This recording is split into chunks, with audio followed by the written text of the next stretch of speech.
En este video veremos lo que es la medición de la presión. Bueno, la presión manométrica y la presión absoluta.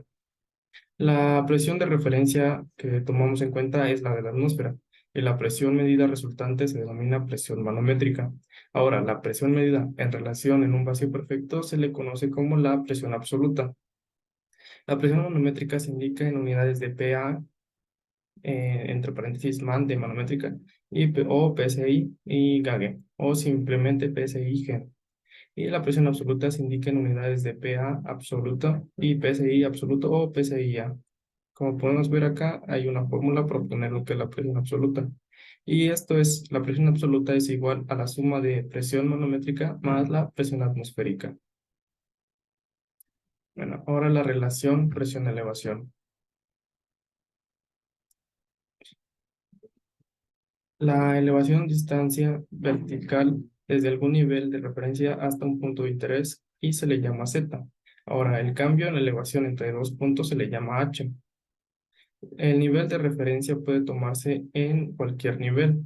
No debemos tener en cuenta la ecuación es válida solo para un líquido homogéneo en reposo y el cambio en la presión es directamente proporcional al peso específico del líquido. Como podemos ver acá, la delta P es igual a YH, que sería Y, peso específico del líquido, que multiplica H, que es el cambio de elevación.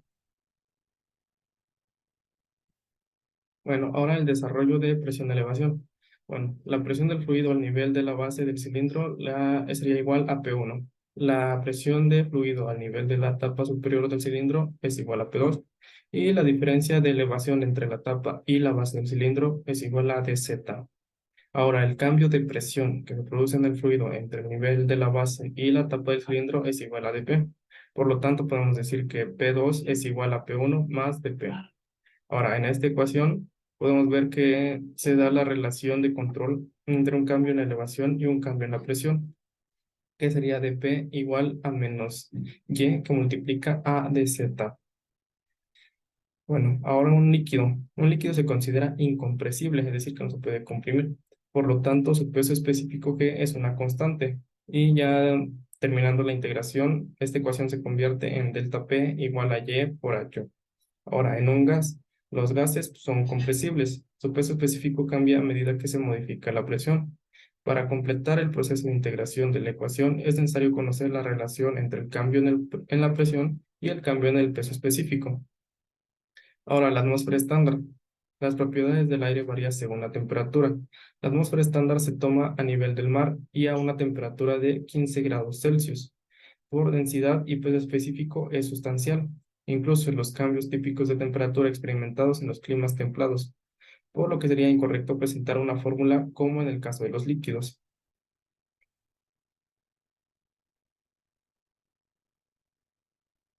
Bueno, ahora la paradoja hidrostática.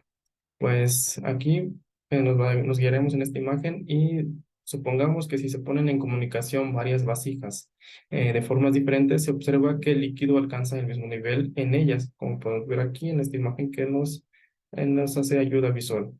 Bueno, ahora el manómetro tipo U y diferencial. Los manómetros en U, como podemos ver, es el que está aquí al lado. Se sugiere la presión al desplazar un líquido.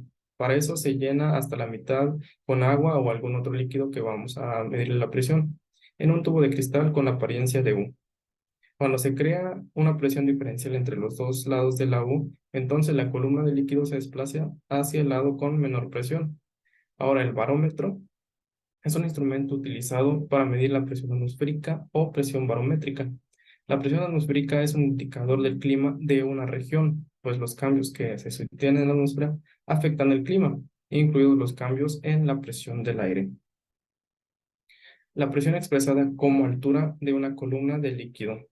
Bueno, la presión hidrostática es la presión que se somete un cuerpo sumergido en un fluido, debido a la columna de líquido que tiene sobre él, partiendo de que en todos los puntos sobre el fluido se encuentran en equilibrio. La presión hidrostática es directamente proporcional a la densidad del líquido, a la profundidad y a la gravedad. La ecuación para calcular la presión hidrostática en un fluido es pH, la presión hidrostática, que es igual a pues lo que es la profundidad que multiplica la gravedad y que multiplica a su vez la densidad del líquido. Bueno, eso sería todo de mi parte. Muchas gracias.